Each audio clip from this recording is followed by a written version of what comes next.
And I was very underfoot and probably a nuisance. And my mother and my stepfather were in the music hall. They were on the boards, so to speak, in vaudeville. And my stepfather sang, and my mother played the piano.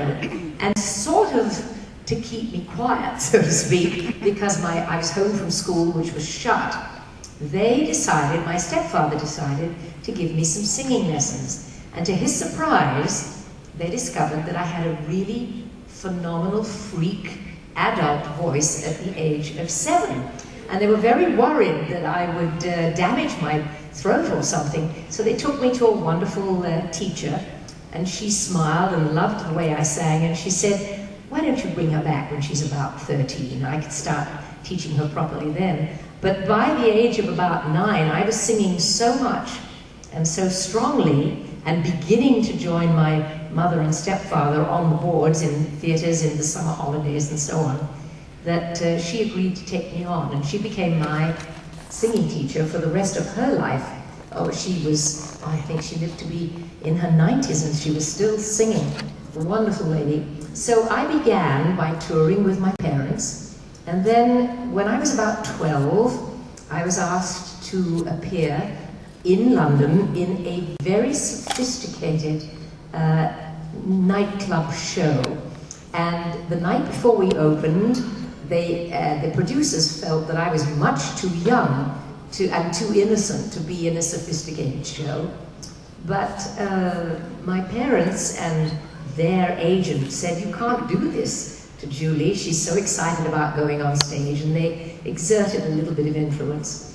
And by amazing good fortune, I went on stage on opening night, and I sung such a high song with such difficult passages in it that at the end of my song, the audience just rose up to their feet and wouldn't stop clapping.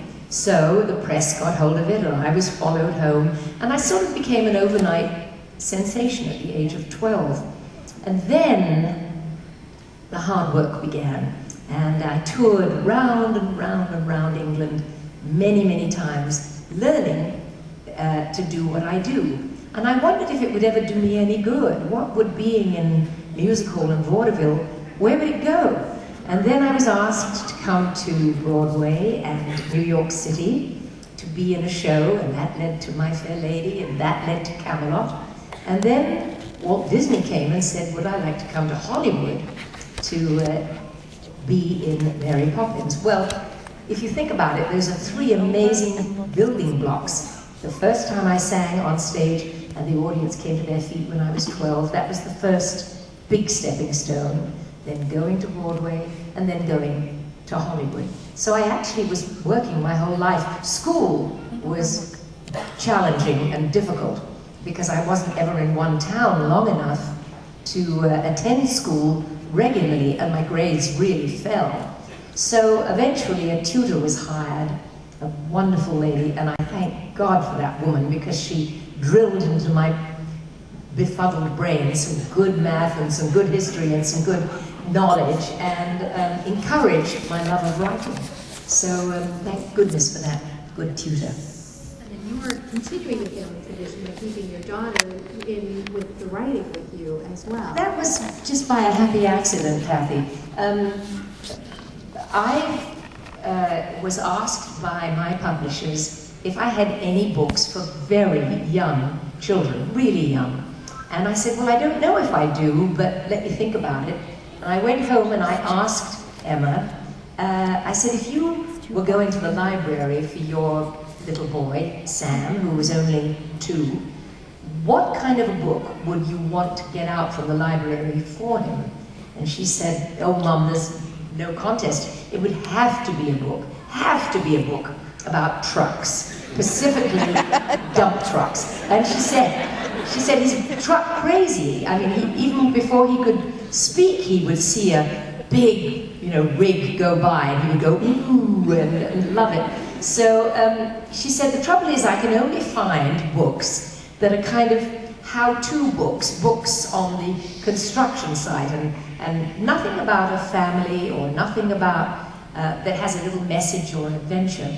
And I thought, oh, maybe there's a gap there. Maybe we should try to write one together. And that's how Emma and I got started with the Dumpy the Dump Truck series. And that's how we started writing together. This is going to be a tough one, I'm sure, for you to answer. What was the proudest achievement and moment you had throughout your career? Yes. Well, I think it's not a hard question to answer, and anybody that's a mum in the audience will know what I'm saying. It was giving birth to my daughter. That's the best moment of my life, in a way. It was a miracle. It's the only chance a woman gets to witness a real miracle. And it was a blessed time. So that's the best memory. I have to agree with you, absolutely. How many children do you I have? just have one, a daughter. She's 20. She's in the audience here somewhere. Right now, about now, she's crawling under the seat. Sorry, Julia. Julia? Julia. That's amazing. That's actually, my real name is Julia. Yeah. And it was changed to Julie when my stepfather asked me to take his name, which was Andrews. And Julia Andrews didn't ring as well as Julie Andrews. So that's what happened. Well, I could be a stalker and say that's exactly why I named her Julia, but... I doubt. Sarah Miller would like to know, what are a few of your favorite things? I think I've mentioned a few of them. My garden, my children, my grandchildren, books, reading, music. Particularly for me, classical music, although I love jazz. I'm not hugely into hip-hop and things like that, but I try. And I watch my grandchildren and I think there's got to be something to it, so I listen.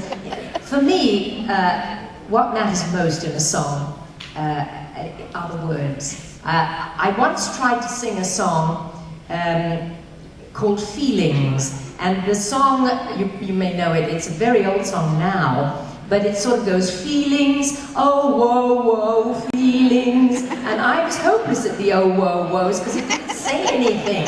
And I needed good words, and so for me, words are really important. And there are a number of songs in this lovely new anthology, this book of poems, because actually, if you take the music away, so many of the songs that I sing or have sung, like My Favorite Things, for example, that's a beautiful poem all by itself. And I've put it in the book, and I've put other songs in the book, just the words, and I'm hoping that you'll all discover which ones in the book are really poems that have been made into songs. Now, is it your idea to include the CD? It's you and Emma reading some of the poems. Yeah, in the back of this book, there's a sample of about 21 poems from the book that Emma and I included in the back flap of the book. And we always hope, as much as possible in our books, to include something that speaks to music as well as words. And even the look of a book, even the feel of a book matters.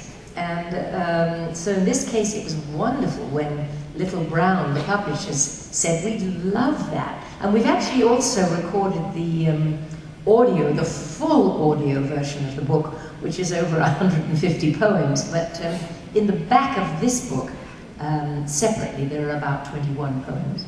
I think that's one of the things that sets it apart, is that you can read the poems in your own voice, but then you can also hear it in your voice, and that just adds that dimension. It's amazing. You read a poem, and it's a little bit dry, or it's a little bit, yeah, that's a very nice poem.